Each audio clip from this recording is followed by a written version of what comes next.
मित्रांनो, आपण स्वरचिन्हांसहित 3 ते 4 अक्षरी शब्दांचे वाचन करणार आहोत। हां, आपण सगळ्या मुळाक्षरांचे वाचन घेतलेले आहे, त्याला काना मात्रा उकारांचे घेतलेले आहे, पण आता शब्द तयार केलेले आहेत आणि ते किती 3 ते 4 अक्षरी शब्दांचं वाचन घ्यायचे।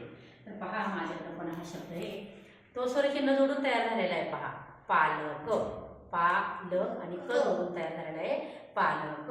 तर तुमच्या जवळ पण तुम्ही शब्द काय तयार केलेले आहेत। पहा, वाच बरोबर तुझ्या जवळचं अक्षर शब्द काय आहे? मिरची। Very good. मागच्या बाजूने पाहतो शब्द झोपाळा। झोपाळा। पहा, याला स्वरचिन्ह जोडलेले आहेत, काना मात्रा, काना, काना। मग हा शब्द तयार झालेला आहे। हा, तुझा वाच बरं शब्द तू कोणता बनवलेला आहे? बनवले। बनवलेच शब्द आहे तुझ्याकडे। Okay, very good. पुढचा अक्षता। अक्षता, छान वाचते। पहा, तुझा वाच बरं कैवल्य। कैवल्य, व्हेरी गुड। वाचते। वाचते। हा, तुझा वाच बरं भारतीय। हा, पहा आता हिचा शब्द 4 अक्षरी शब्द आहे हा। किती?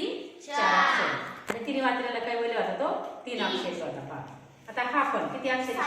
सायकल। किती अक्षरी झाला हा? 4। आणि याला स्वरचिन्ह जोडल्यावर हा शब्द तयार झालेला 4 अक्षरी। म्हणजे अशा प्रकारच्या 3 अक्षरी 4 अक्षरी ह्या शब्दांना आपण स्वरचिन्ह जोडले।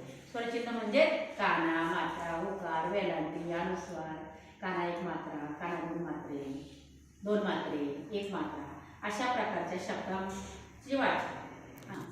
तुमच्या जवळ तपा आहे शब्द कार्ड बनवलेले।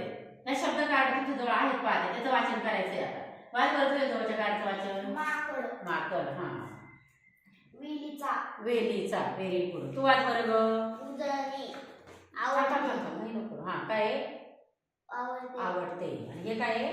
उजळणी। उजळणी, व्हेरी गुड। तुझ्या जवळचं वाच। मैदान। मैदान। पिशवी। पिशवी। तू वाच बरं। चिमणी। बांधली। बांधली। म्हणजे हे जे बनवलेले शब्द कार्ड पहा, त्या शब्द कार्डांच्या वाचन सुद्धा त्याचा आपण सराव करायचा। अशा प्रकारचा सराव केल्यावर आपलं वाचन आणखी चांगल्या प्रकारे होऊ शकतं। धन्यवाद।